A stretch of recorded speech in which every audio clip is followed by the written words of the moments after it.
وهؤلاء نأتي بكتب السلف، نأتي بالقرآن، نأتي بالسنة، نأتي بكتب البخاري ومسلم وأبو داود والترمذي والنسائي وما ألفه أحمد وما ألف غيره، نأتي بها. ومن هو على طريق هؤلاء ومن ينابذهم ويخالفهم؟ إن الحمد لله نحمده ونستعينه ونستغفره ونعوذ بالله من شرور أنفسنا وسيئات أعمالنا. من يهده الله فلا مضل له ومن يضلل فلا هادي له، وأشهد أن لا إله إلا الله وحده لا شريك له، وأشهد أن محمدا عبده ورسوله. يا أيها الذين آمنوا اتقوا الله حق تقاته ولا تموتن إلا وأنتم مسلمون.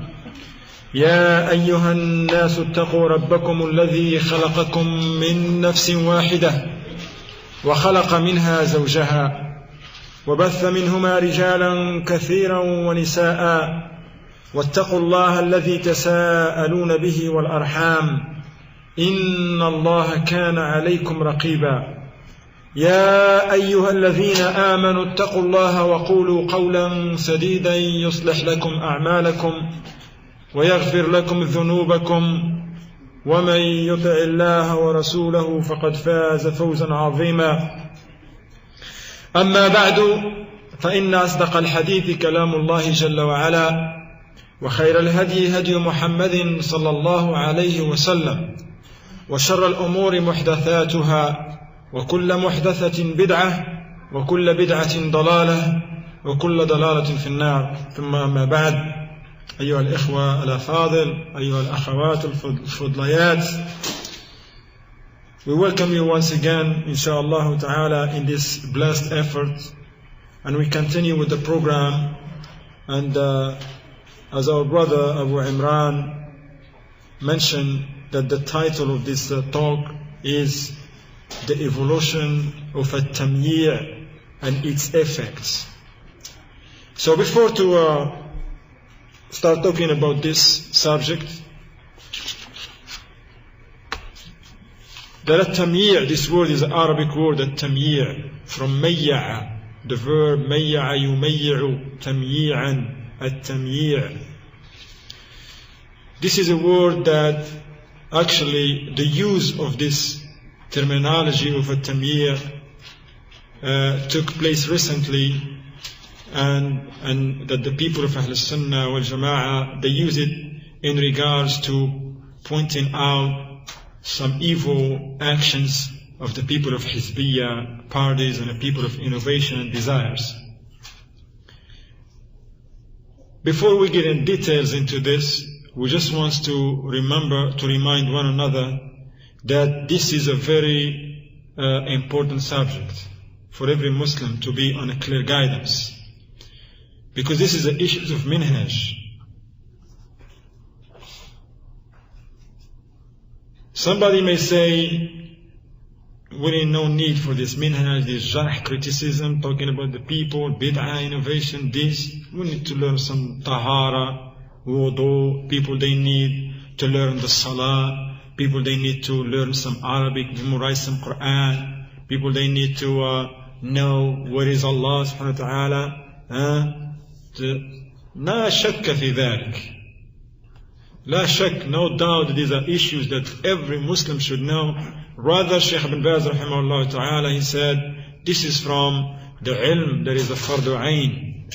هذا من فرض العين على كل مسلم ومسلمة أن يعلمه ولا يعذر أحد بجهله. And no one is to be excused not knowing these issues of the Tawheed and the Shirk and the Tahara and the Salat and the Siyam, fasting, knowing who's his Lord, knowing who's his Messenger, and all these things, the way of the Salaf, Ridwanullahi alayhim. But in the same time, you need to know the way of the Salaf al-Salih, Ridwanullahi alayhim, the way of the Sahaba and those who follow them, and in the same time you need to know its opposite. The opposite is the way of al-bid'ah, al-mubtadi'ah, the innovators, the way of the hizbiyun, the people of misguidance. Why? So you may not be praying with the people of Hizbiyah. You know these issues, so you save yourself from them. So now you know the Tawheed, you're required to know the Tawheed, you're required to know the Shirk, which is its opposite, and negated it. We're required to know the Sunnah, but in the same time we're required to know the Bid'ah. As we are required to know the people of knowledge, the scholars, al-ulama al-rabbaniyun, and their ways and their methodologies, and the methodology of these scholars in calling to Allah subhanahu wa ta'ala, and how they follow the Prophet sallallahu alayhi wa sallam. The same way we need to know who are the enemies. Who are the enemies of a da'wah? Who are those people that all what it matters to them is to destroy the da'wah al-salafiyya wal-'iyadu billah. So, since this being the case, ya ikhwan wa ya akhawat, we start inshaAllah ta'ala with details. I got here a statement by Sheikh Ubaid al-Jabiri hafidhahullah ta'ala, the brothers from Salafi Publication, and this is a very nice website, www.salafipublications.com. You can go over there and you can find nice and beautiful statements and in different issues, and especially in these issues you find a lot of things, statements of the people of knowledge. They've been translated and transcribed. This is a transcript of a tape by Sheikh Ubaid al-Jabiri hafidhahullah ta'ala, جناية التمييع على المنهج السلفي. Very nice tape. The crime of tamyi' upon the Salafi manhaj. What we're going to take from this is the definition, how the brothers, barakallahu fihum, jazahumullah khaira, they bring this definition. They said tamyi' means to soften and to melt. It refers to the manhaj adopted by the contemporary false claimants to Salafiyya towards the Hizbiyun, the Ahlul Bid'ah, the people of innovations. One of the leniency and softness, and which involves breaking down the social and methodological barriers that separate Ahlul Sunnah from Ahlul Bid'ah.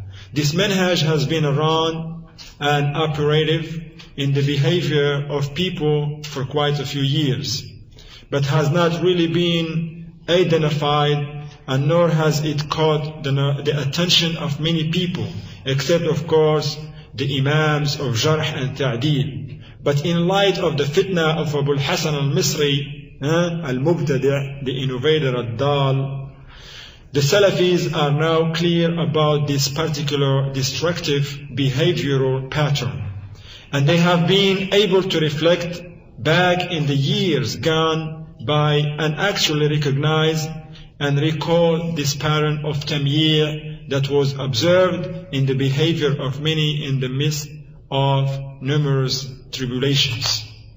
And there is we would like to go inshallah if we have the time, but before to go to one question that the Shaykh Ubaid al-Jabiri hafidhahullah ta'ala answers, and it's very nice question, inshallah we get to that if we have some time. But we go to the history of and the birth and development and inheritance of a tamyi'. And we require a lot of attention and write down the informations. We're going to give you the website when we get this information. It's salafitalk.com or .net, I think .net.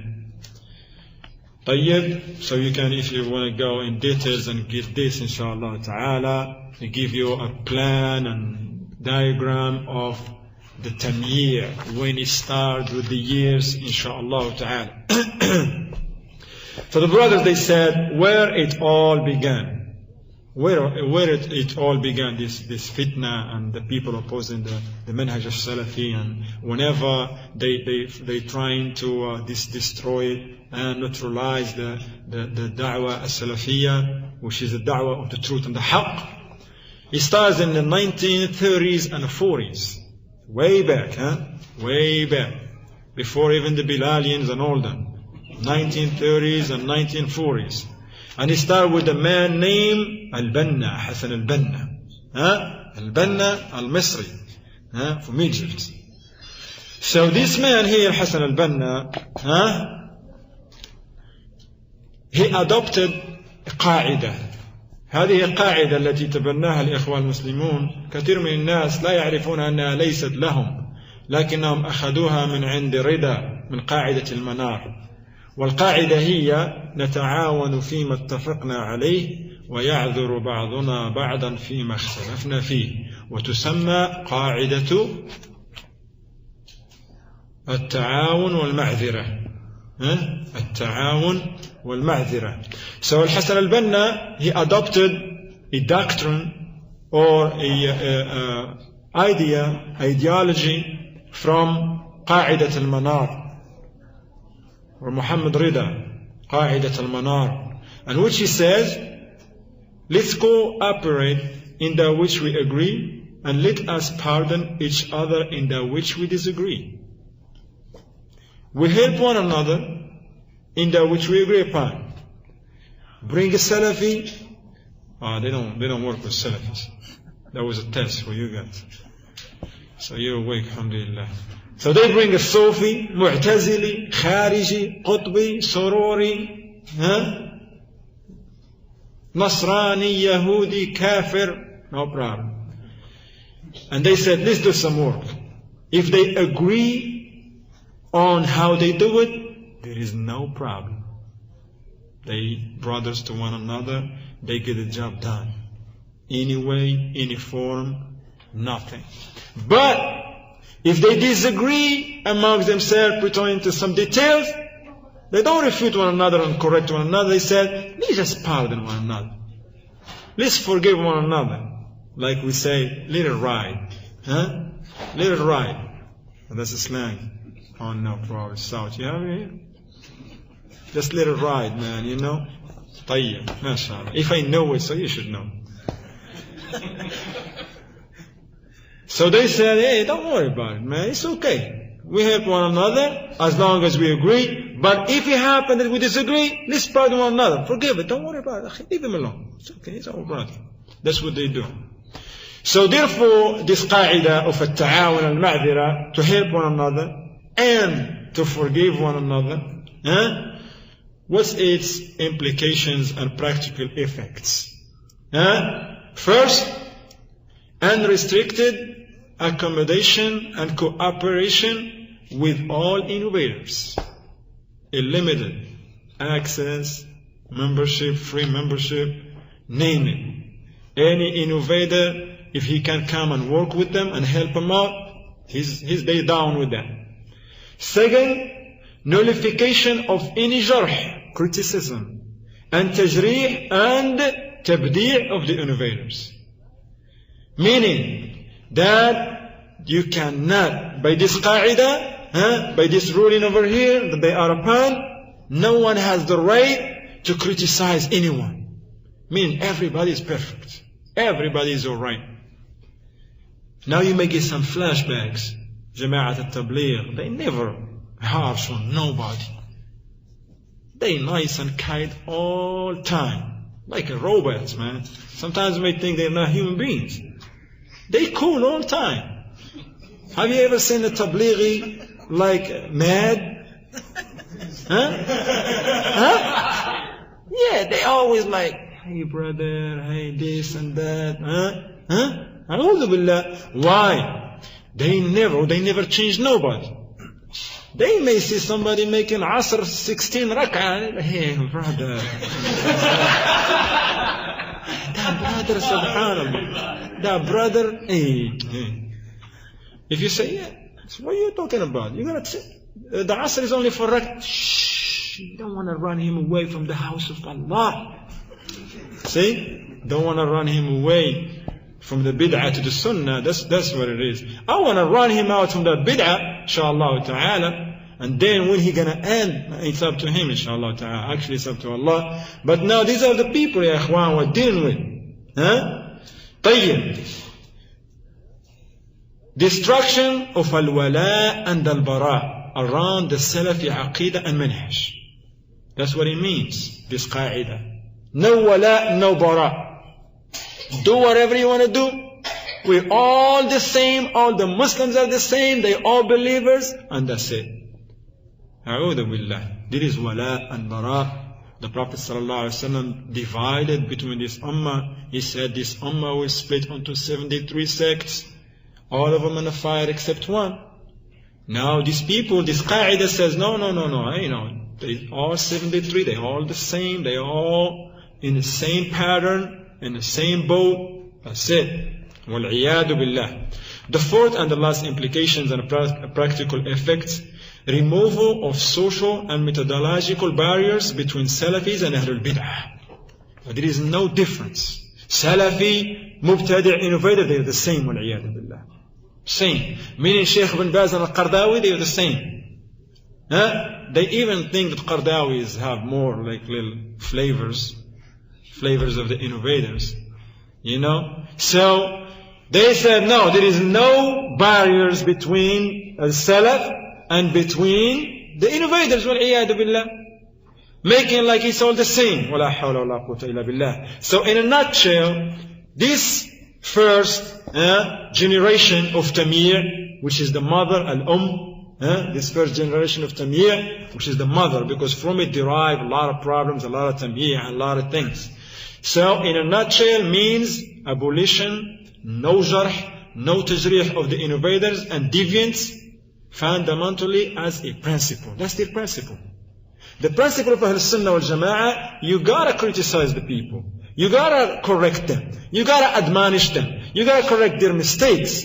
If somebody take the admonition and correct himself, alhamdulillah, he's one of us. Somebody who says, no, this is not the way. I'm a Hanafi. Bring him a hadith. He said, no, Abu Hanifa, I'm talking about hadith. Abu Hanifa do it this way. Even if Abu Hanifa never did it. Or like he's a Maliki and that's it. You bring him the ayah, the hadith, or maybe a hadith, many hadith, he don't want it. He still want to pray with his sides down. And many things. So you know that these are people of bid'ah, wal-'iyadu billah.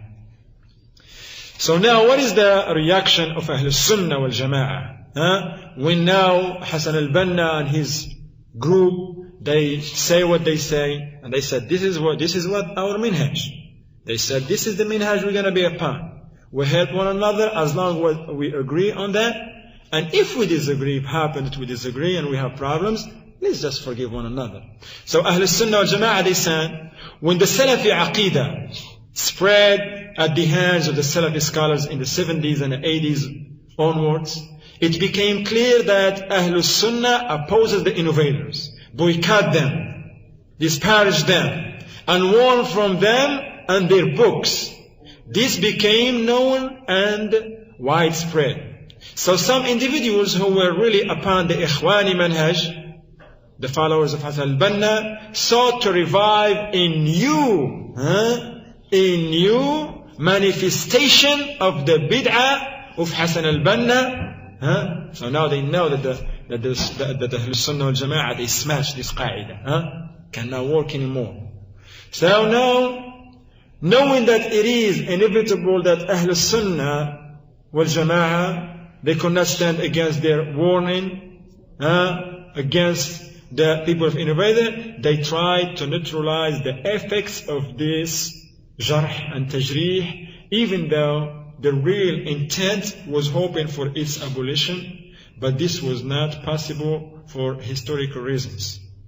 So now you're going to see the first counter-reaction to this, to the position of Ahl Sunnah wal Jama'ah. When the people of Ahl Sunnah wal Jama'ah, they smash that first and the mother and the qa'idah of Hassan al-Banna. So now there is the counter-reaction of the Mubtadi'un. They didn't submit and say, yeah, man, we give up. No, it took some years, from the 30s, 40s to the 80s, 90s.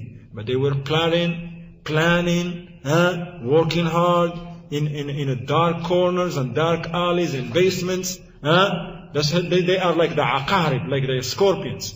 Like Imam al-Barbahari, rahimahullah ta'ala, give that resemblance to them. He said that المبتدعة كالعقارب يخفون أجسامهم في الرمال ولا يظهرون إلا رؤوسهم فإذا تمكنوا لسعوا. He said that actually the people of innovation, they resemble scorpions. They hide their bodies and dig themselves into the sand, so nobody knows them. The only thing they lift out, whether the head or the tail. And when they find the opportunity, they strike. Likewise, the people of innovation, they look like us. They got beards, they got thobes, they got oil, they got miswak. They pray 5 times. And they sit with you. We hope there is no one of them in here in this room, inshallah ta'ala. Well, certainly if it was anyone, you couldn't be here. They couldn't bear to hear this stuff. He already find excuse, they want to use the bathroom or something, or maybe something happened, and he's going to leave. It happens many times. We by experience.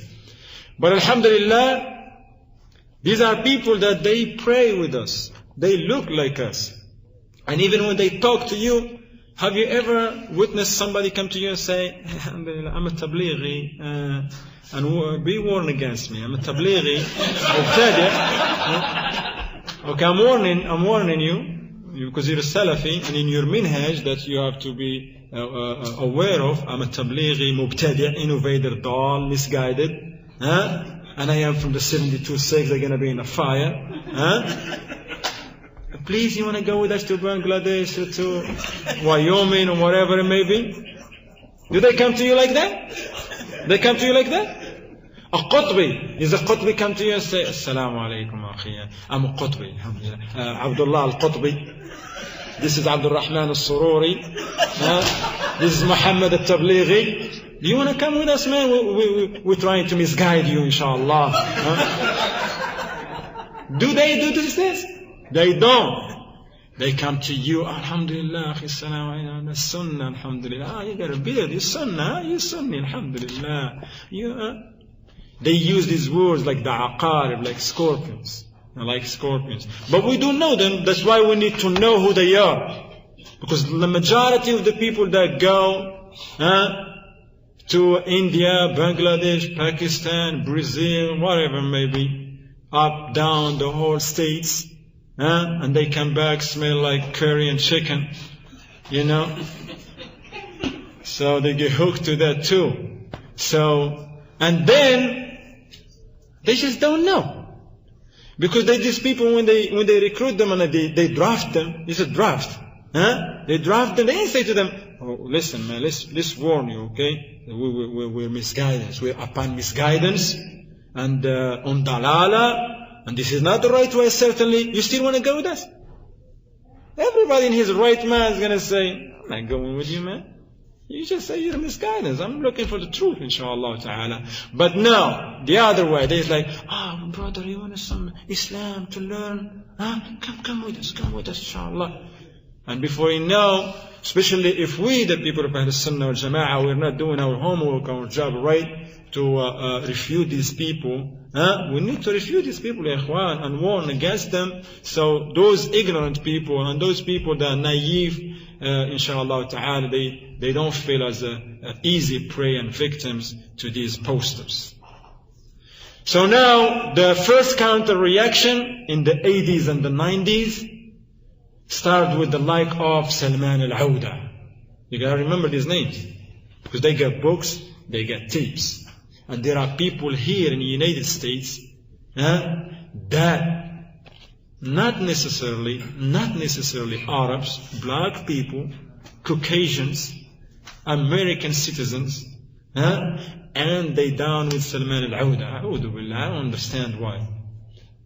Salman al-Auda, what he's upon? He said he mentioning the good points when criticizing. They said, you want to criticize? Go ahead. See, remember the first group of Hassan al-Banna, he said, no criticism. You cannot criticize nobody.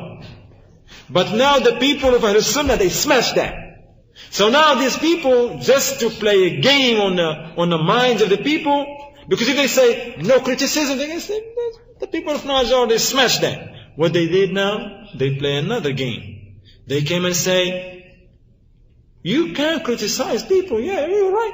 we're not down with Hassan al-Banna, he was wrong. You criticize the people, we're down with you, but one thing that you guys don't do is that you don't mention the good of the people. I know about the evil, 100%. You gotta mention the good. And this is called as al-muwazanat. Remember this term, al-muwazanat. The people of Ahl Sunnah wal Jama'ah, they smashed this down also. Meaning, they said, it is not just. How are you gonna get on Qardawi and mention and blast him all this? But Qardawi, he knows some tawheed. He knows some salat. And he got some good. But now, and also Abdul Rahman Abdul Khaliq, the deviant, Salman al-Awda is from Saudi Arabia. Abdul Rahman Abdul Khaliq is from Egypt, but he's in Kuwait with the Jam'iyyat Ihya al-Thurat, Hizbiyya, remember? Just in case next time you want to do some fundraising, you may like send them to send you paycheck or something. Ihya al-Thurat, the deviant people. And what's Abdul Rahman Abdul Khaliq called to? His main call. What is he about? He said the multiplicity of jama'at is permissible and it is beneficial. That's what he's about. This guy who claimed the Salafiyya, Abdul Rahman Abdul Khaliq. And his books, they've been translated. And some of his books, one of the famous ones is the yellow book. Hey, Surah Al-Amal Al-Jama'i, like pictures of working together. See, with Hizbis, no problem. With Sufi, Tablighi, Rafidi, Mu'tazili, Khariji. So he said multiplicity of jama'at is permissible. The Prophet ﷺ, he said, they're on the hellfire and you're going to come and say it's permissible. And he said, actually it's beneficial, beneficial to him. Because he benefited. If they paying his paycheck, they making, whatever he gets benefits, it's beneficial to his life, to his way of life. But it's not beneficial for the da'wah, nor is beneficial to the deen of Islam, nor beneficial for the Muslims. And Al-Awda, he said, differentiating between Al-Firqa also, another Tamma Kubra, another huge mistake of Salman Al-Awda, فرق بين مفهوم الفرقة الناجية والطائفة المنصورة. قال أن الفرقة الناجية ليست هي الطائفة المنصورة. He differentiated between الفرقة الناجية, the saved sect, and الطائفة المنصورة, the victorious group. But they are one. These are names, as Abu Sumayya mentioned. He said they are all names to one thing, to that which the Prophet ﷺ was upon and his companions. Salafiyya, Da'wah Salafiyya, Firqa Najiyya, Ta'ifa Mansura, Ahlul Hadith, Al-Ulama, Al-Rabbaniyun, all this, Ahlul Sunnah wal Jama'ah, Ahlul Athar, the people of narrations, all this is a name of one thing, Islam, the correct Islam, that which was the Prophet ﷺ was upon his companions. He came and he said, no. The saved sect and the victorious group are two different things. Why? So he can enter the jama'at into the firqa najiyah. He said, they may not be victorious. Everybody struggling in this life.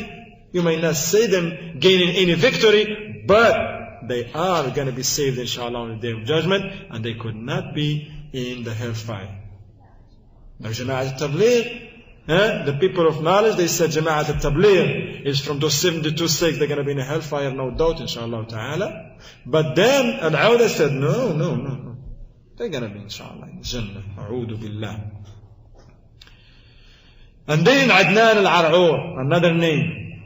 Adnan al-Ar'ur, he said, we correct the error, but do not make jarh of the person. If somebody make a mistake, if Qardawi said what he said when I mentioned to you earlier, that if Allah wal-iyadu billah, wallah, would dislike to mention this statement, but just to see how vicious this guy, how wicked he is. He said, the one who said that if Allah present himself on earth to the people in elections, which is the election that's not even from the Sunnah, which is Taghutiyah. If Allah presents himself to the people, he will never get 99.99. Impossible. So now Ar'ur, instead to go and smack Al-Qardawi with the hammer in his head, he's like, no, we correct. This is a mistake. He said, no, this is something that should not be said. We should not talk about Qaradawi. Leave him alone. وَالْعِيَاذُ بِاللَّهِ. And all the above, they said, we take the good and leave the bad. That's what it is. They said, just take the good and leave the bad. What is the implications and practical effects to this first kind of reaction? First, they try to neutralize the effects of the jarh, criticism, and tahdhir, the warning against the people, made by the Salafi scholars against the jama'at of Hizbiyya. That's the first thing. They want to neutralize that. Second, they cloud in the barriers between Ahlul Sunnah and Ahlul Bid'ah. They don't want to let the people to see that clear that, look, Ahlul Sunnah is here, Ahlul Bid'ah is here. No, they want to bring everything together. Clouding the barriers between Ahlul Sunnah and Ahlul Bid'ah that had recently been erected by virtue of the spread of the Salafi Aqidah that distinguished between Salafi and innovators. To put it another way, bridge building with the innovators. They want to bring some bridge between the innovators and the people of Ahlul Sunnah wal Jama'ah. The third thing is encouraging the same type of cooperation with the innovators that Hassan al-Banna started by taking the good, leaving the bad. Just take the good, leaving the bad, as it relates to individuals and groups and books and cassettes. Meaning that you can go to the market, buy any tapes you want, listen to anything you want, just take the good and leave off the bad. But how many of the people have the ability to distinguish between that which is good and that which is bad? People, they don't have that criterion. They don't have that sound knowledge that make them differentiate between the bad and the good. People, they are not firm on the deen and on the aqidah, on in this knowledge. A lot of people, ya ikhwan, under circumstances, when the bid'ah and innovation is beautified to them, they take it as what? Sunnah. And they take it as a sunnah. And when those mubtadi'ah, they come and talk about the sunnah in a vicious way and in a wicked way, and make it appear to the common folks that is a bid'ah and innovation, and they live it. وَالْعِيَاذُ بِاللَّهِ. Look at the talbis of Iblis, the devil deception. وَالْعِيَاذُ بِاللَّهِ. So in a nutshell, that means neutralization of the jarh that was inevitable. They said there is no jarh. You cannot criticize nobody. You want to correct the mistakes, go ahead. But don't speak about no one. But if you don't speak about no one, that's a problem. If you don't make sure and clear that Qaradawi is a mubtadi', people, they still gonna listen to him, they still gonna go to his classes. Billah. What is the Ahlul Sunnah's response to this? The Salafi scholars at their forefront, Shaykh Rabi' ibn Hadi al-Madkhali, Hafidahullah, refuted this bid'ah. All of them, these innovations that of al-muwazanat. See, al-muwazanat, which is the definition, they said if you want to criticize someone, you gotta mention his good deeds.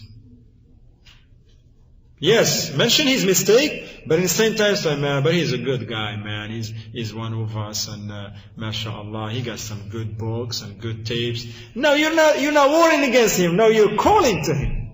See, that's what they want. They think they're smart, but alhamdulillah, the people of Ahlul Sunnah wal Jama'ah, they know what they were hiding behind that. So, they refuted this bid'ah of al-muwazanat and that of cooperation with the jama'at, and likewise the false principles of Adnan Ar'ur. And they established that when criticizing when criticizing and disparaging with a view to warn, then jarh, criticism, and tajrih is sufficient. And this is itself is adl, justice. This is adl. That's justice. When you warn the people against someone, that's a justice to that person. Because when you said, don't listen to that person, don't take nothing from him, that's justice due to that person. Because less people, they're going to follow his bid'ah and his mistakes, so less punishment he may face. So this is justice right there.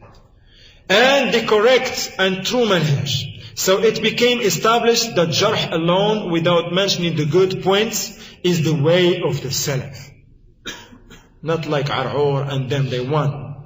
So it became established that jarh, criticism alone, without mentioning the good points of those mubtadi'ah and innovators, is the way of the Salaf, in the context of warning from deviation, innovation, and its people.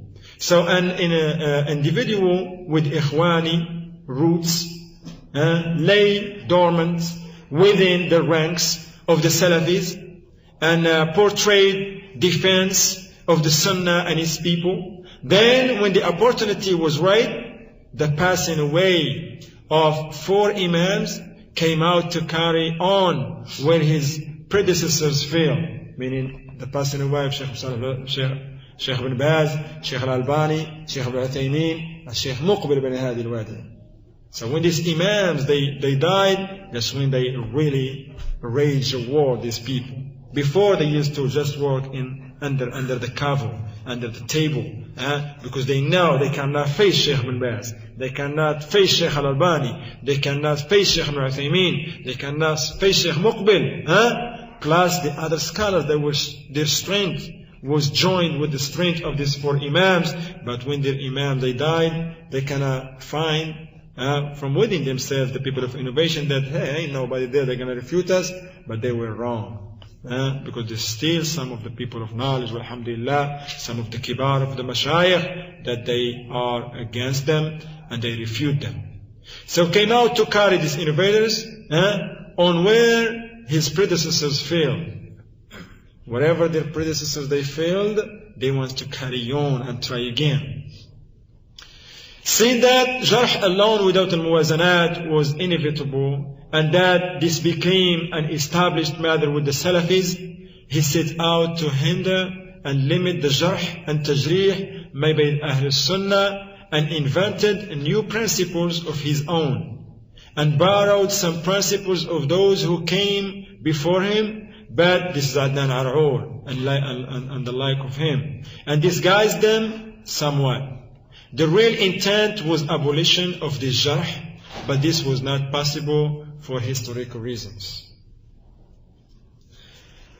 There is some residual remains of the fitna, because this get on a big fitna, wal-iyadu billah, a lot of people get involved, a lot of scholars get slandered, a lot of people were uncovered and unveiled. A lot of people, they used to hide behind the da'wah salafiyah. Now when the veil was moved, they get caught.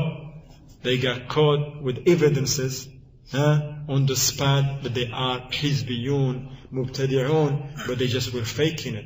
They were faking it, wal-iyadu billah.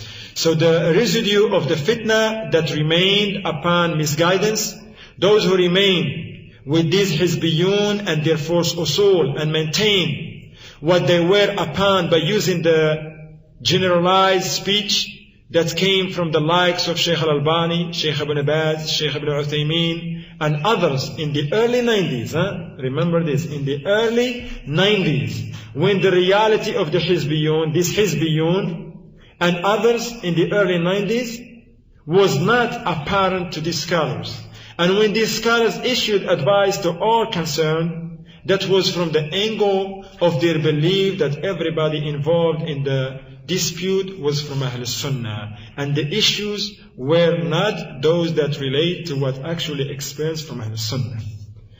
Because you still may see certain people, especially from the Arabs, those brothers of Arabs, they know what I'm talking about. Or maybe some of the brothers that have been around the Arabs, whenever you want to talk to an Arab that is, he loves Qutb, or he loves Salman al-Awda, or he's down with Ar'ur, or he's down with Abdurrahman Abdul Khalaq, the first thing you say to him, they're innovators. Come on, innovators, Sheikh ibn Baz giving tazkiyah.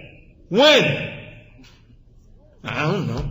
Yeah, that was true, but long time ago, when their affairs were not clear. But Sheikh ibn Baz, he smashed him. Now you don't know, you didn't hear about what the Sheikh ibn Baz said about Salman now? And how many times he refuted him and warned against him?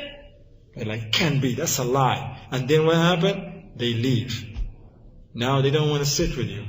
Why? They know these things. They know that Sheikh ibn Baz rahimahullah ta'ala refuted them once again and once against them. But they think that you don't know, that's why they want to come and get you. Because once they say, what What are you talking about? Who told you this? Who told you that Salman al-Auda is an innovator? Who told you that? You said, I heard, oh no, Sheikh Rabi'. Sheikh Rabi' said he warned against him. Sheikh Falih, Sheikh Ubaid. He's going to tell you, don't hear from your minhaj, from our minhaj to listen to the kibar, the like of Sheikh al-Albani, Sheikh ibn Baz. Yeah, no doubt. But listen, Sheikh ibn Baz, he gave tazkiyah to Salman al-Auda. So now this is a shubha. Now you're going to like, yeah, you're right. That Sheikh Rabi' man, mashallah. See? But now, and they get a lot of people with this. And yesterday, people are like, Sheikh Rabi'. Now they're like, Sheikh Rabi' ain't nothing, man. Why? Because of the Hizbi came and played a game on him and the shubha. He threw it in his heart, wal-iyadu billah. You know, see how wicked they are? But if you say, hold on, man. Sheikh al-Albani, rahimahullah ta'ala, yes, he gave him a tazkiyah a long time ago. But now, you didn't hear what the Sheikh al-Albani said about that, with those wicked people? As soon as you say that, if he's really Hizbi, he's going to say, whoa, 4 o'clock. Man, I gotta go, huh? Man, nice talking to you, man. See you around. That's it. He don't want you to get him. Huh? Why? Because you want to go and get somebody else. They're going to try. Those people that know the minhaj, they don't want to debate with them. They know they're going to lose. Not that it is permissible for us to debate with them. It's not permissible. We need to leave them alone. Wallahu musta'an.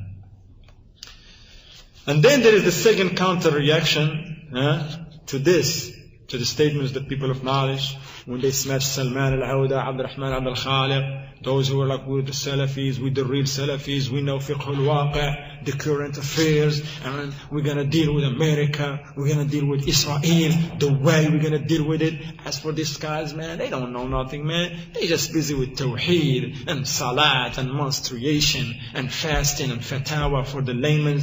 We're going to deal with the oppressors. We're going to carry the jihad. Okay.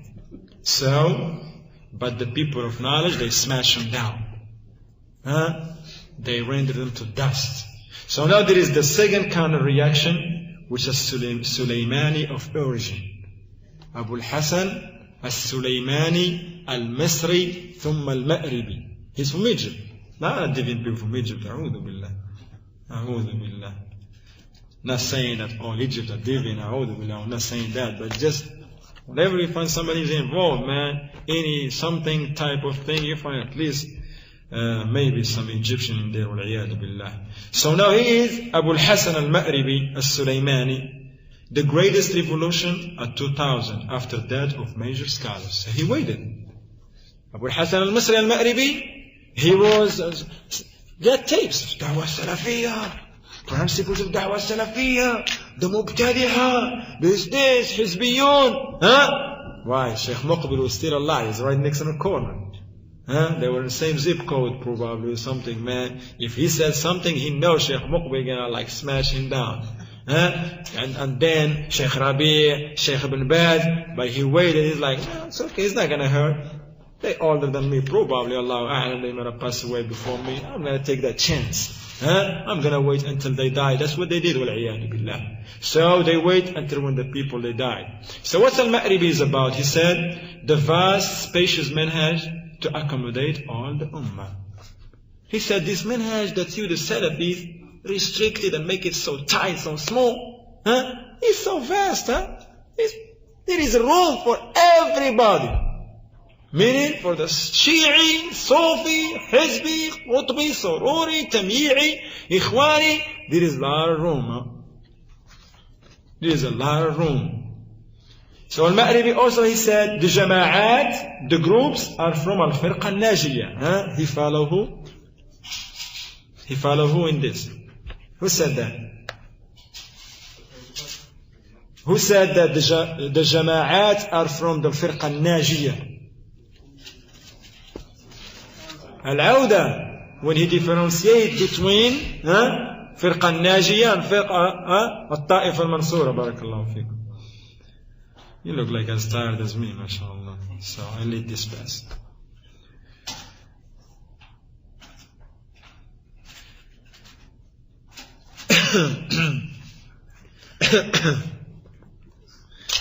طيب. So he said the jama'at are from al-firqa al-najiyah, and tabdi' rests upon individuals and methodologies of the jama'at, not the actual jama'at themselves. He said, okay, you want to criticize? Criticize individuals and criticize some groups, but that's not applicable on the mothers, on the origins, wal-iyadu billah.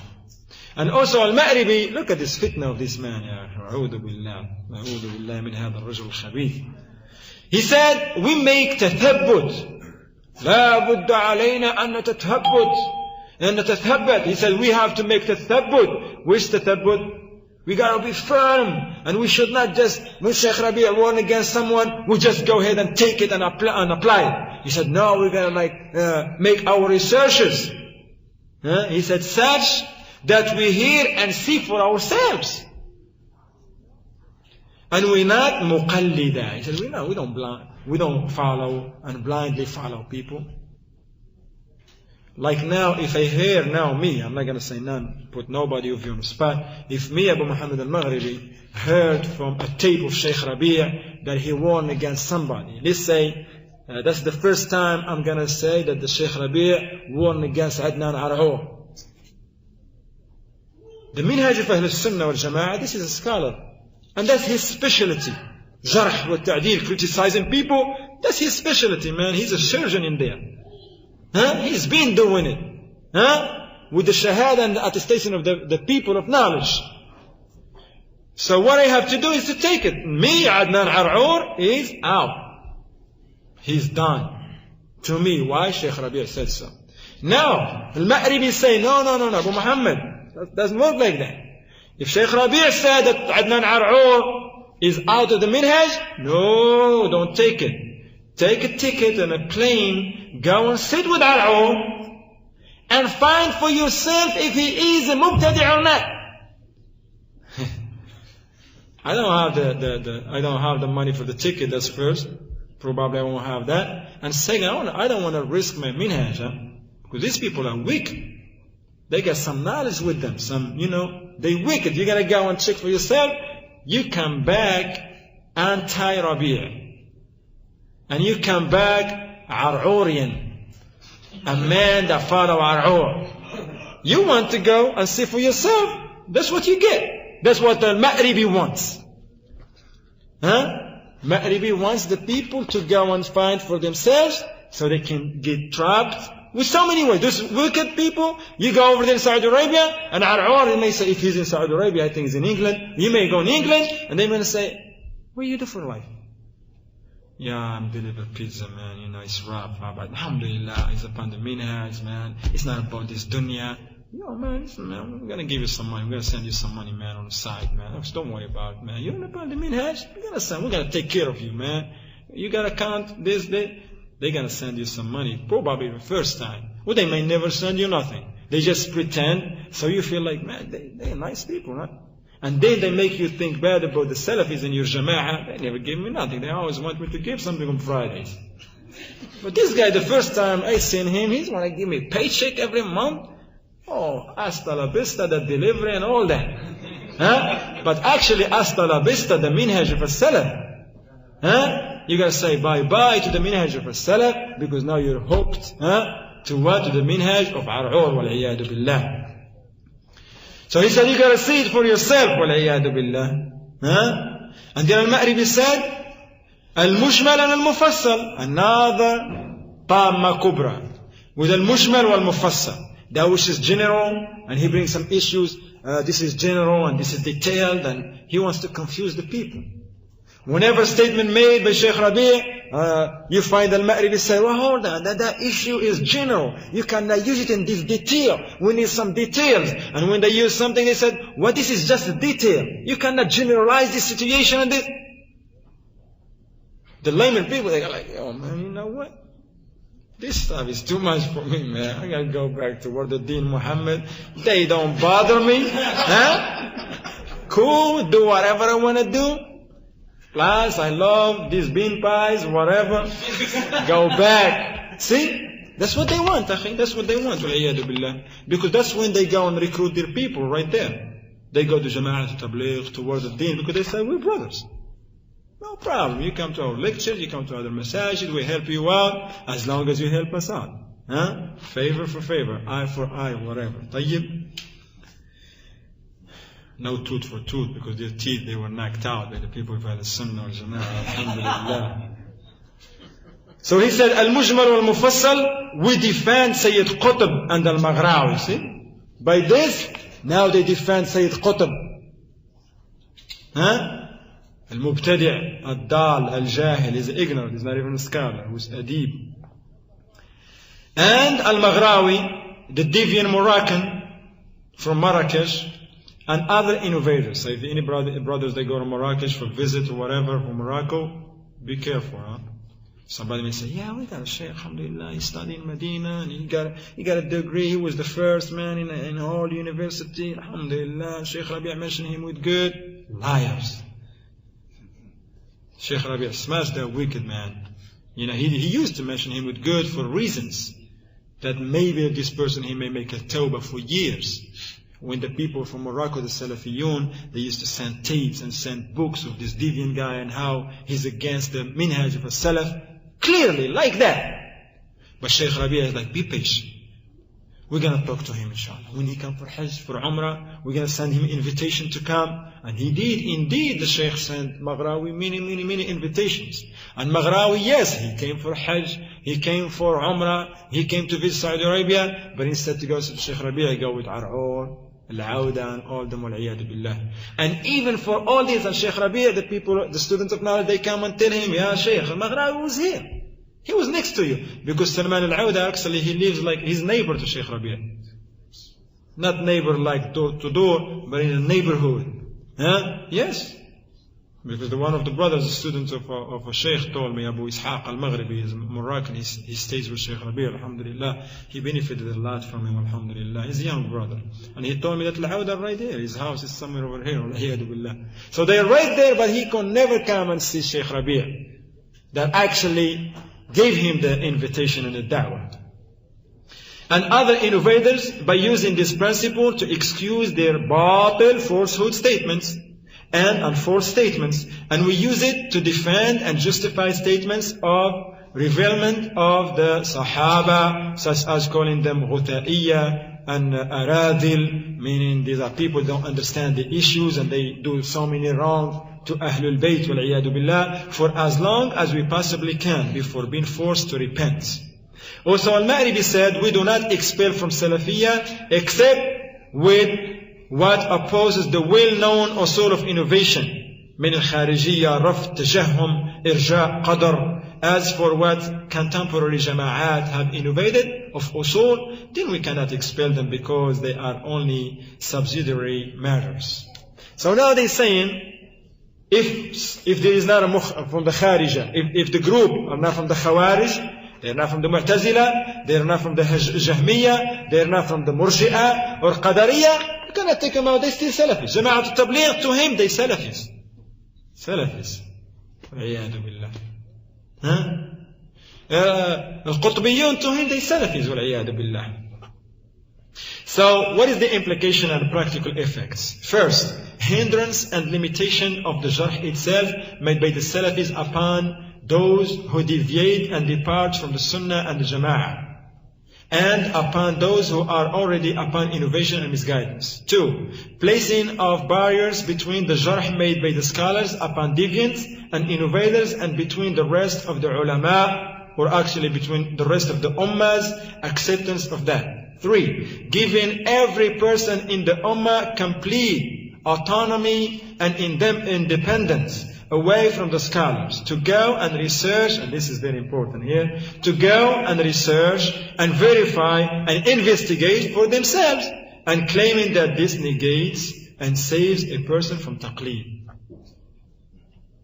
Somebody who just took shahada, now he's going to go and verify really if Abu Hassan Ma'ribi is deviant. SubhanAllah. Kalam batil. 4. Giving rise to the accusations of Haddadiyya and Ghulat and Muqallida against the Salafis who rejected this false usul. So these are another groups of Haddadiyya and all those deviant groups that now they're against the da'wah as-salafiyya. So al-Ma'ribi is giving them boost, giving them some more energy and some more room to work against the people of Ahlul Sunnah wal Jama'ah wal Iyad Billah. So this third generation of at-Tamyi'ah, in a nutshell, that's the third generation of at-Tamyi'ah. In a nutshell, hindrance, limitation of the jarh that is inevitable in isolation of al-muwazanat with Ahlul Sunnah realization that al-muwazanah is a bid'ah and not required. What is the response of the people of Ahlul Sunnah wal Jama'ah to this? The Salafi scholars at their forefront, Shaykh Rabi' ibn Hadi al-Madkhali rahimahullah ta'ala wa hafidahullah, noted something of this many years back, but adopted secret nasiha. They know things going on, but they give this nasiha to the side, hoping that these people, inshallah, they may come back to their senses. And advise for years. Look how patient they were with them, ya ikhwan. And when the Sulaymani, meaning Abu Hassan al-Ma'ribi, the Sulaymani innovator stirred up the fitna he had planned in Yemen upon the death of Shaykh Muqbil, the Yemeni sheikhs saw his stubbornness and arrogance upon his many errors. So they raised the affair to Shaykh Rabi' hafidahullah. After advising gently and kindly, the Shaykh demolished each of these Bannawi, meaning claims of Hassan al-Banna, falsehood, one by one, which with a complete destruction in all around 25 and 30 from the people of knowledge spoke with tabdi' and tahdhir of Abu al-Hasan Sulaymani. A lot of scholars, they warned against him. They said he is upon misguidance and dalal and innovation, and they warned the people against him. After the great Sulaymani revolution of 2002 reached its peak.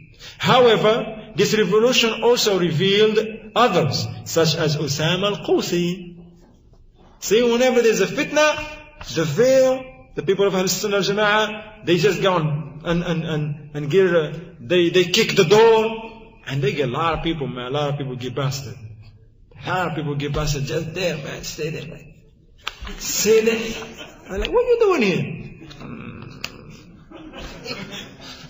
Want a piece of pizza? You know? They busted. They are on that minhaj of bid'ah and innovation, and they are right there, man. When Shaykh Rabi' kicked that door, I find Usama Qusi right there, man. This Shaykh Usama Qusi, you know him, right? He used to come in America, and he still does. Or actually, he goes to Toronto. So, he goes to Toronto, like that, inshallah ta'ala. With the KSS. Okay, mashallah. So, this Qusi, he was like, there's this, man, this, Shaykh Rabi' Hamil Rayat al-Jarh wa al-Ta'dil. The Shaykh Rabi' is the main scholar of criticism. Nobody should go against his manhaj. We should listen to him. And the Jama'at al-Tabligh, innovators, Qutb, Sayyid Qutb is an innovator, he's not a scholar. Ar'ur, Auda, all that. It was a show. It was a big show. That's it. They were a part of the show, but then, sometimes the show is successful, but then, a tornado came or whatever, and unveiled the reality. There is no show. These guys, they caught in action. It's like somebody in the street get caught in smuggling those packages, We're not going to get on details. You cannot deny. He's busted. That's it. These are people, they were caught with evidences. That they were showing and displaying the Salafiyya, but actually they are Hizbiyun, Mubtadi'a wal-'iyadu billah. So one of them is Usama al-Qusi, and those with him who were connected to Abu al-Hasan and were in reality upon his manhaj. Though, the like of who? Abu Usama al-Dhahabi, from here, from the States. Inshallah ta'ala, so you can be aware, okay? If anybody has Abu Usama al-Dhahabi tapes, go destroy them, ya ikhwan. If you choose a day when you're really, really mad, you're really mad, and go smash them. Inshallah, it's going to give you some relief. Give you some relief. Just run somewhere and put your Timberlands You guys have no Timberlands around here? It's too hot for Timberlands, right? Whatever, man. Anything, man. Like my man Shadid up there, his boots. You may pass them around, whatever. As long as they fit. You don't fit more socks into them, man. And then you're mad. One day you're mad. Get all the tapes of Usama al-Qusi, Abu Usama al-Dhahabi, and all that.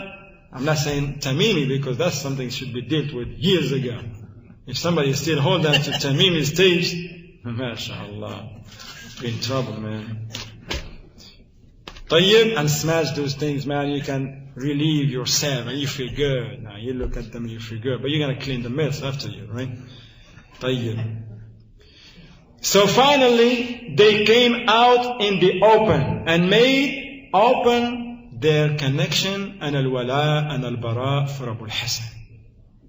Usama al-Qusi, he said in his tape, one of his tapes, come, Abu al-Hasan, if they don't want you in Yemen, come, we need you in Egypt. Subhanallah, iyadu billah.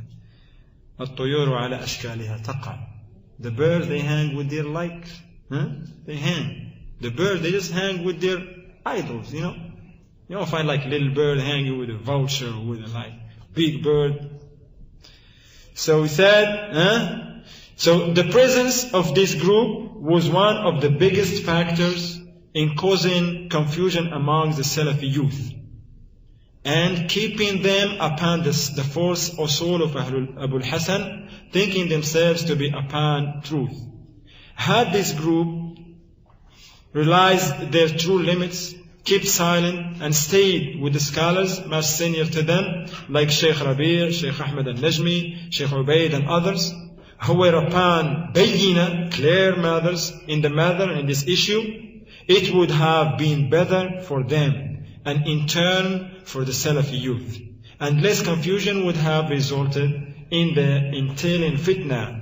But it turned out that far from being impartial and neutral, they were actually upon the minhaj of Abu al-Hasan. And this became established when they began to revile and abuse the Salafis with quite explicit words only recently. And the residue of the fitna that remained upon misguidance, those who remained with this innovator and were unable to escape from their role in the great Sulaymani revolution because of being poisoned by the false usul and principles, they maintained what they were upon by using the generalized speech that came from the likes of Shaykh Abdul Muhsin al-Abbad.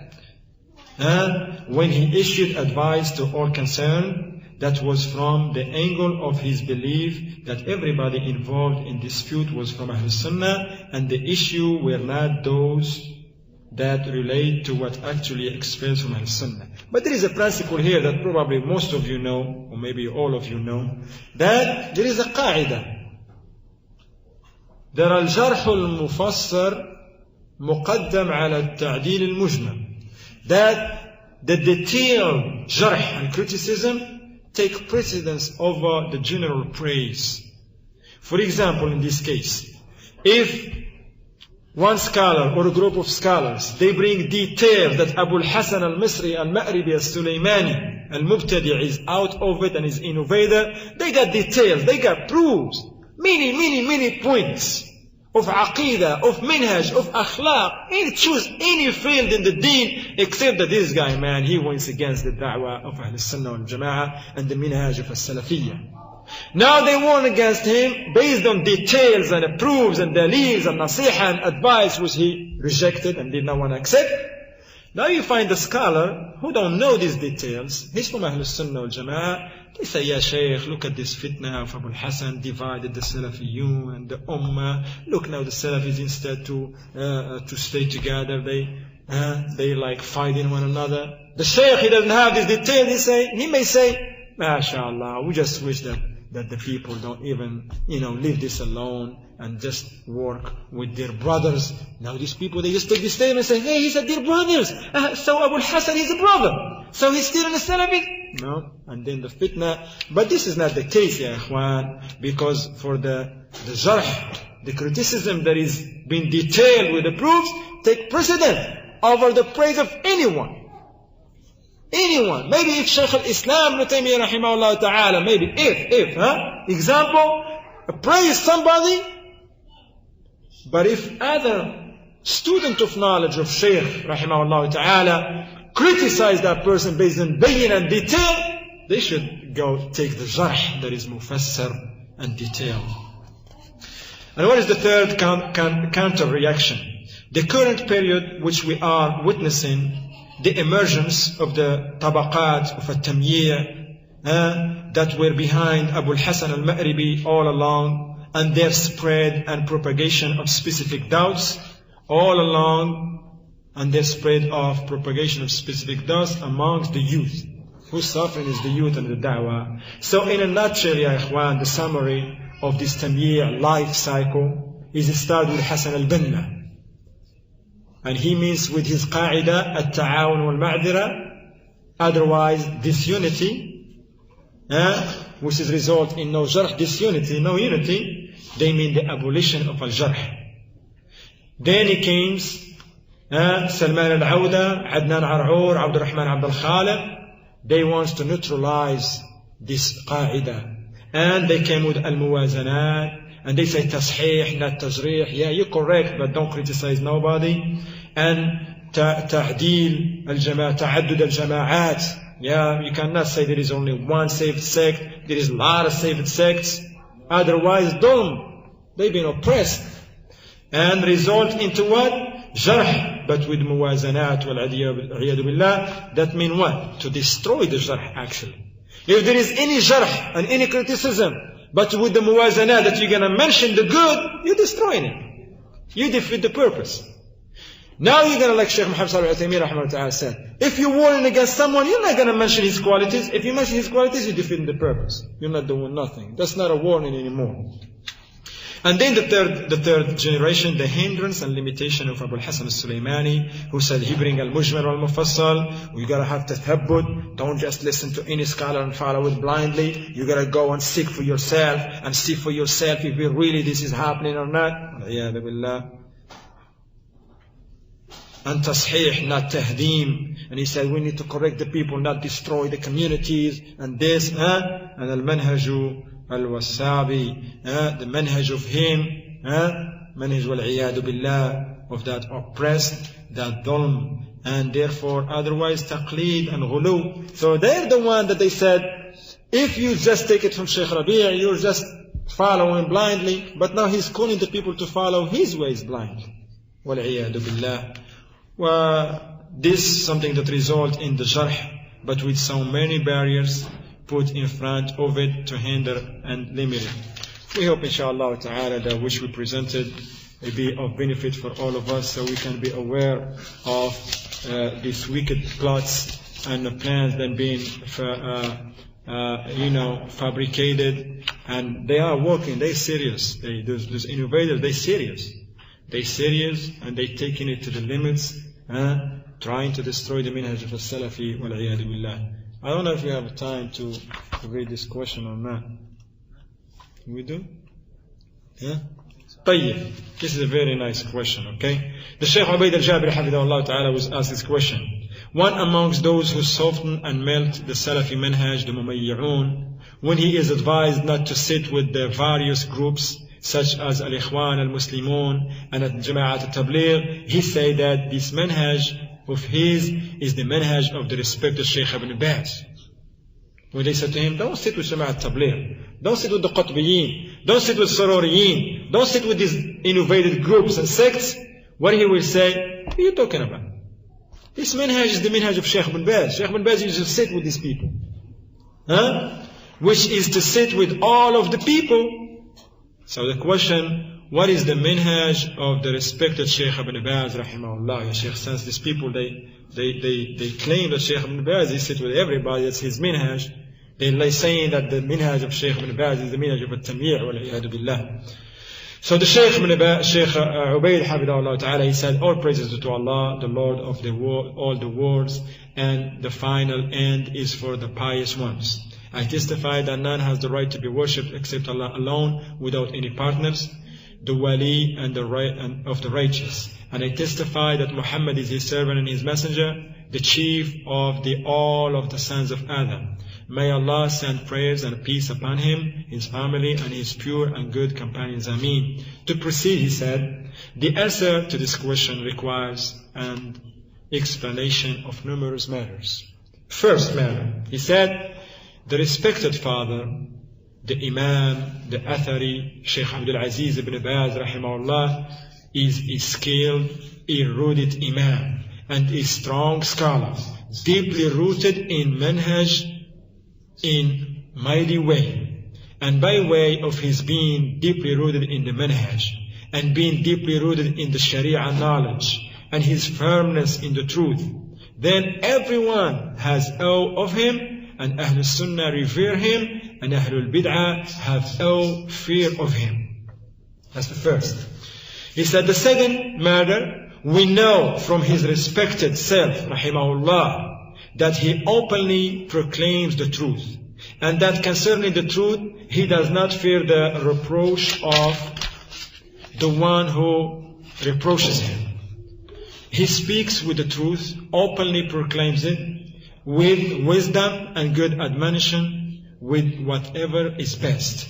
Third, whoever sat with the Shaykh rahimahullah, Shaykh Ibn Baz, gaining benefit from his gatherings, and is away of his nature,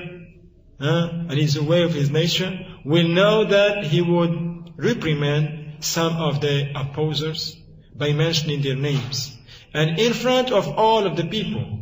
For he's saying to one of them, has reached us, oh so and so, be quiet, for you are a fattan, one who puts people to trial. And he said to some of the people of knowledge, this is not correct. What is correct is such and such. And from this it becomes clear to the just and fair person that the Shaykh rahimahullah does not sit with those in a way that is devoid of any advice to them which contains strength and severity. Just as he, rahimahullah, and even if he has sat with some of the people, then the distinction, the apparentness of the sunnah and calling to it was very clear in his way and his politics of dealing with affairs. So from this, you will come to know that this statement that the manhaj of Shaykh Ibn Baz, rahimahullah ta'ala, was to sit with all of the people, that it is not to be taken unrestrictedly. Or we say that we do not submit to the idea that he used to sit with the people unrestrictedly.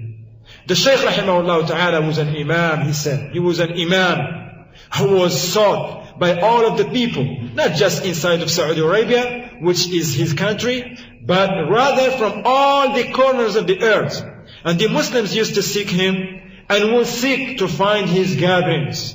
Thus, in light of this, it was necessary that he have a particular policy, siyasa, in dealing with the situations of the people. And this is from one angle. From another angle, he said the Shaykh rahimahullah was amongst those who signed the resolution of the Hay'at Kibar al-Ulama, which comprised the admission of the fact that the well-known ones amongst the Hizbiyun had excesses and mistakes. That same resolution that granted the Wali al-Amr, the ruler, the permission to restrain and imprison them, or restraining of some of them and imprisonment of others. And for this reason, it becomes clear to us that Shaykh Ibn Baz rahimahullah ta'ala was stern and severe in situations in which only sternness and severity brings about benefit. And he was soft when he would consider that softness and gentleness is beneficial. And another angle is that when a scholar makes ijtihad and errs, make a mistake, then his error is not actually a manhaj that is to be traversed upon by all of the people. Rather, he is rewarded for his error, and this is his burden. And Allah does not burden his soul except what it can bear. However, that his error should be taken as a manhaj, and that it is taken as a way, then this is not upright, nor is it correct or the truth. An error is an error.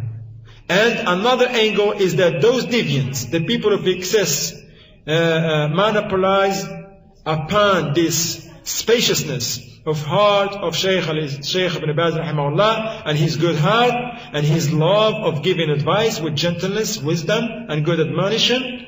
And then they set up a gathering to refer judgment to him, intending to make him fall in the eyes of the people. So look at what they did with him. They desired to repay him as he repaid them. Then it can also be said that if this was the manner of the Shaykh rahimahullah, and that's which we worship Allah with, is that he was a scholar, a muhaqqiq, a mujtahid, and that he never took a path of softness and gentleness with those except while he hoped that they would accept the truth and that they would respond to it, up until they transgressed upon him and deliberately tried to make him fall. However, Allah subhanahu wa ta'ala caused their striving to be lost and wasted. The Shaykh said, I say that the noble scholars and the erudite imams from the time of the Sahaba until today warned from inclining towards the people of desires and excessiveness, from mixing with them and mingling with them, with a mingling that entails tamyir, softening, remaining silence, slackness. And I will mention some examples to you. So that Imam al-Lalaka'i narrates from Ibn Abbas radiyallahu anhuma that he said, by Allah, I do not think that the destruction of anyone is more beloved to shaitan than my destruction today. So it was said, how come? He said, an innovation is introduced in the east or the west, and a man carries it to me. So when it comes to me, then I destroy it and restrain it with the sunnah. And Mus'ab ibn Sa'id rahimahullah ta'ala said, do not sit with one who is put to trial. لا تجلس مع مفتون. Do not sit with the one who is put to trial. فإنه لا يخطئك منه إحدى اثنتين. For you will not gain from him except one of two things. Either he will put you to trial and so you will follow him. إما أن يفتنك فتتبعه. Or he will harm you before you depart from him. And more empathic than this is his saying of the Prophet ﷺ, a man is upon the deen of his friends. الْمَرْءُ عَلَى دِينِ خَلِيلِهِ فَلْيَنْظُرْ أَحَدُكُمْ مَنْ يُخَالِلْ. A man is upon the deen of his friends. Then every one of you let him look as to whom is taken friends. So when this has been firmly established, they know that those who sit with the people of excessiveness and the people of desires are of various groups.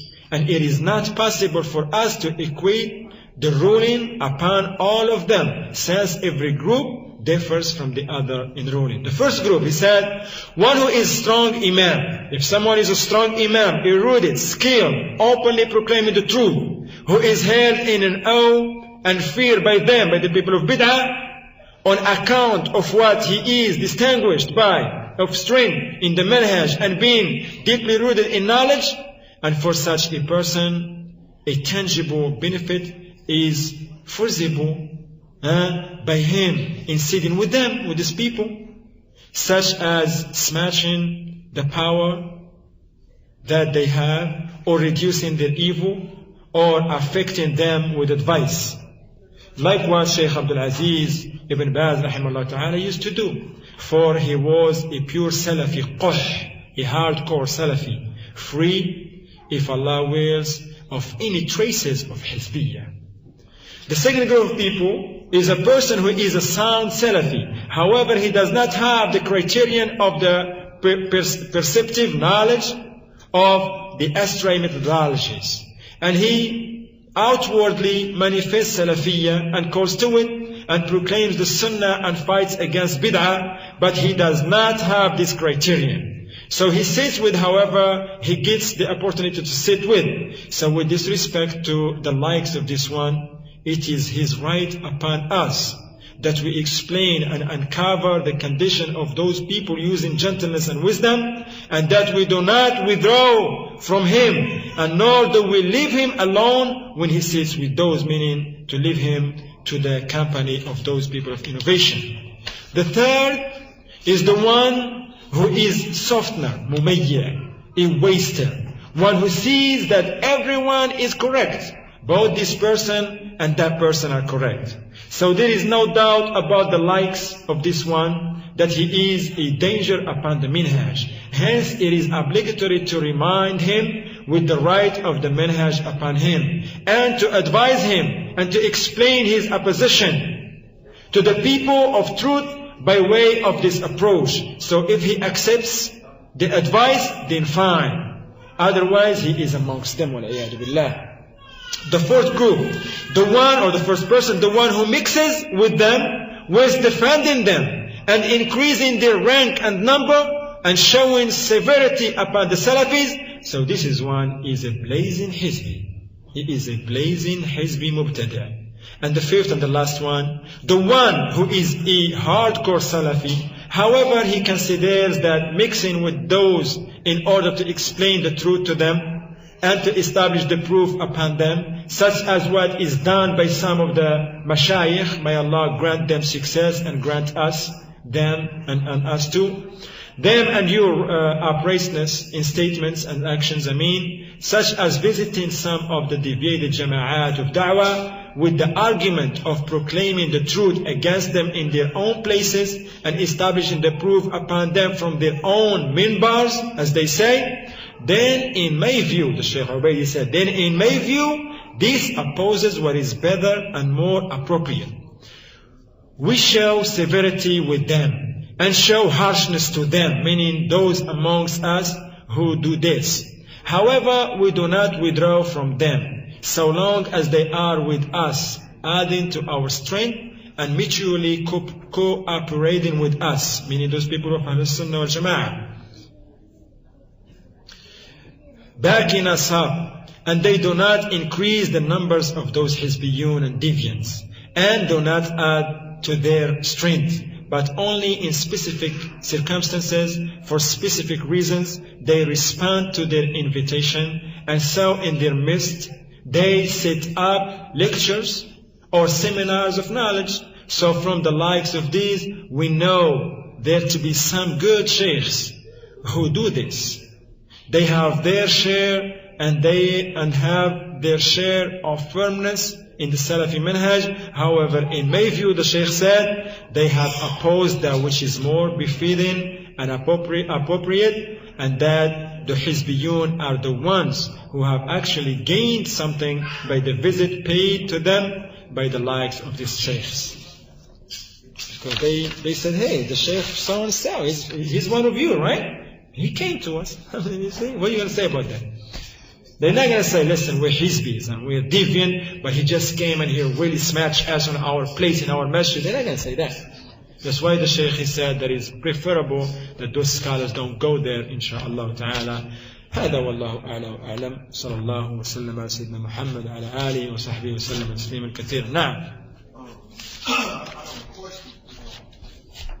How do you treat the one who he sits with the Salafis, he goes to the rooms, he sits with the senior students of knowledge, he sits with the Du'at, but he also sits with Tabligh al-Jamaat, he sits with the Ikhwan, and you warn the people in your local area about this person. Okay. Would they allow this person to give the khutbah or Jumu'ah, and you still warn against it, but they still allow this individual to do this, even when he's amongst the group or the people, things come out of his mouth like, we're all just Muslims. We call it the Rodney King dawah. Yeah. I'm familiar with that. Okay. So, in light of this, and the people, like I said, they give this person a platform. How do we advise the people not to give this person or anyone like him this type of platform? So the brother, man, in summary, said, how we deal with a person that he sits with the people of a Salaf, huh? He claims he's Salafi. Yes. He claims he's Salafi. He sits with the people of a Salaf. But in the same time, he goes and sits with the people of Bid'ah, the like of a Tabligh and others. and that the Masjid al-Salafi, they allow that person to give khutbah sometimes, and these classes or whatever. He said, and then when you approaches him that this is not right, you gotta be Salafi or not, man. Choose. He said, now we're all Muslims and just you guys harsh and this. The answer to this is Abu Dawood al-Sijistani. Imam Abu Dawood, rahimahullah ta'ala, he came to Imam Ahmad and asked him a question. He said to him, Ya Shaykh, look, Imam Abu Dawood came to ask Imam Ahmad. See? He said to him, oh Shaykh, what about a person? How we deal with a person that he is, alhamdulillah, he's in the minhaj of Ahl Sunnah, but then he goes with the people of innovation. How we deal with him? Do we just boycott him and smash him out? Imam Ahmad said, no. Take him by the hand. If he's on the minhaj of Ahl Sunnah wal Jama'ah, take him by the hand. Show him that the people that he hang with are the people of innovation and bid'ah. First, he may not know, or he may not take it seriously. He said, if alhamdulillah, after showing him the proof, and he repents and don't intermingle with them, alhamdulillah, you gain a brother. But if he said, hey man, don't worry man, these are people, they are our brothers and this, you know, he's a hizbi, and you deal with him like they are. Because the people of Ahl Sunnah wal Jama'ah, Imam Ahmad, Imam al-Lalika'i, many of them, they said, Al-Fudayl ibn Iyad, whoever loves a mubtadi' or protects a mubtadi' or mention good in mubtadi', he is one of them. So alhiqhu bihi wala karama, he has no honor. So that which to be advised first, that the administration, the Salafis, they need to hold down on that person until he make his minhaj clear, inshaAllah ta'ala. If he make his minhaj clear, alhamdulillah, if he has some knowledge and benefit, that's what we want. But if he choose to say, because that's tamir, that's the whole thing. The answer was right here. And did they mention that in the first 10 minutes, Abu Muhammad? Later, okay, alhamdulillah. Alhamdulillah. I was going to say, طيب, you know what I'm talking about? Okay, inshallah. طيب, go ahead. Are you the spokesman of everybody or something? I gotta know. Go ahead. So, you know, in trying to keep together the unity of brotherhood, and some brothers had a dispute, and come to find out, it was from the affairs of the dunya. It really didn't have anything to do with deen. And one of them stated that he didn't care about the outcome because he was still upset. And that no matter, because the conclusion was, we're going to leave this affair alone. And if anyone brings it up after this, everyone will be against this person. And then this person says, that's, you know, he doesn't care. This, you know, I'm not handling it this way. You lost me, man. We lost you. I lost you. Say that again, inshallah. Some brothers had a dispute. Brothers have a dispute against one brother. No, the people against one brother. Two brothers had a dispute. Two brothers, okay. So in essence, together, all the Salafiyun together, because it's a small community. Okay. So they get involved. The Salafis, so two brothers, I'm saying the question. Two brothers, they got to some argument about the affairs of the dunya. Right. And then the Salafis, being a small community, they get involved. Right. Okay, what happened after that? So the conclusion was, this affair will not be brought up again. Anyone who brings up the affair, this is the person that would be wrong. Okay. One of those made the statement of... So he said that this affair should not be brought. They make sulh, reconciliation between them. And they said, leave this matter alone. But if anyone bring it back to the table, he's the one who is wrong. But the one stated that the affair is not over and this is not good enough. You know, and so how do we treat a person like this? That person who said it's not clear enough. So the brother said that one of the people that was arguing, he said, no, this is not right, and we did not deal with it correctly, and it's not over yet. How you deal with these people? You're gonna see if he's right. Since this is an issue of the dunya, see if it's significant. Maybe it's not, if no significance. And this is something that needs to be aware about the da'wah salafiyya. Issues of the dunya, we need to leave them alone. For the sake of the da'wah, to keep the unity, sometimes we need to make some sacrifices. The Prophet ﷺ said in a hadith, authentic, "Man taraka shay'an lillah, awadahu Allahu khayran minhu." whoever leaves something for the sake of Allah, Allah will give him something better than that. That's what you need to tell these people. But Allah subhanahu wa ta'ala said, وَإِن طَائِفَتَانِ في Surah Al-Hujurat, وَإِن طَائِفَتَانِ مِنَ الْمُؤْمِنِينَ اقْتَتَلُوا فَأَصْلِحُوا بَيْنَهُمَا. If two parties of the believers, they fight, make reconciliation between them. فَإِن بَغَتْ إِحْدَاهُمَا عَلَى الْأُخْرَى فَقَاتِلُوا الَّتِي تَبْغِي حَتَّى تَفِيَ إِلَى أَمْرِ اللَّهِ. But if one of the parties transgresses against the other one, you fight all of you together against the one that transgresses until it goes back to the haqq. So if you guys said that this issue was done, and you find out, inshallah ta'ala, this is done, and some guy he just was not convinced because it didn't benefited him, or he find like, man, he didn't get nothing from this, and like he's the one now that the bad guy, that's hudud al-nafs. Maybe that you all, if you know that he's wrong, and he just want to bring the fitna because it was not to his favor, the judgment not to his favor, you're going to smash him, all of you together. That's it. So Allah subhanahu wa ta'ala said in the Quran. If he comes back to his senses, alhamdulillah. If he don't come, I'm not going to say nothing, inshallah. Muhammad.